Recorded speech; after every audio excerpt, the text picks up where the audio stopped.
This video is brought to you by Gemmer.com, place where you can buy, sell, and trade collectibles of all kinds, uniquely for comic book fans and just lovers of pop culture in general.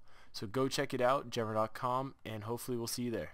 What's up, watchers? Happy Black History Month, and what better way to start the month off with a new Miles Morales book. So enter Spider-Man #1. Bendis and Pacelli are back, so let's dive right into it.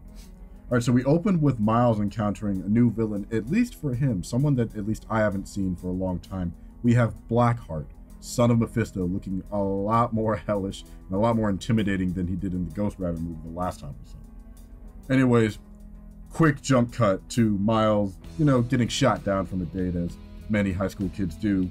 And him and Genki are just trying to assess the situation, go through the people of potential bays and what else he could probably see in his future love life.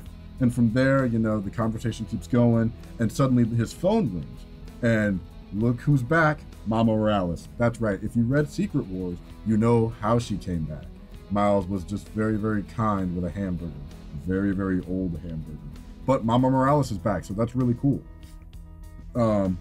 And basically it's just Miles dealing with trying to figure out his priorities between being a student and being Spider-Man.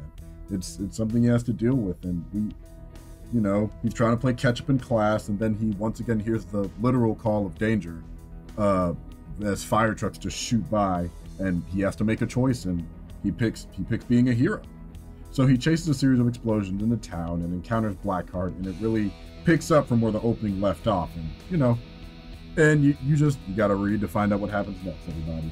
So, pros to this issue, the art is different from before from Pacelli and the new guy whose name I don't remember, but the art is different, but it's also slightly more real. It has a slightly different take, but it makes the way the characters look, their facial expressions kind of read a lot more. They look a little bit more human, but not in a bad way. And even when you have the little fantasy moments for Miles and himself, and partial dream sequences like, this is what I see myself as, those are really good reflections of what those are. And the writing for Bendis is at his best when he's writing for solo Spider people. I think he has a really good place for Miles. There are even a couple places where I caught myself chuckling just from the dialogue alone. So I like the writing here. And he really doesn't try to make Miles the new Pete in this, which is fine because we already have Kamala Khan as the new Pete, and we have Spidey, which is young Pete all over again. But it's kind of making his own teenage Spider-Man, and I like that, as Miles has to deal with his own kind of 2016 teenager issues. So I like that. If there are any cons to it, it's probably that, again, maybe it's just me, but it seemed just a little bit too short. It's only about 18 pages. I could have used maybe 1 or 2 more pages to kind of flesh out that fight with Blackheart, because there are a couple things that you see in the opening in the background that you don't necessarily see in the rest of the fight. And we do get a cameo at the end from Pete, and that's where it leaves us.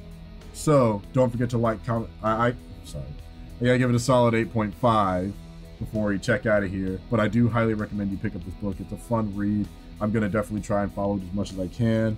And don't forget to like, comment, and subscribe to Hybrid Network. I'm Will, and I'm out.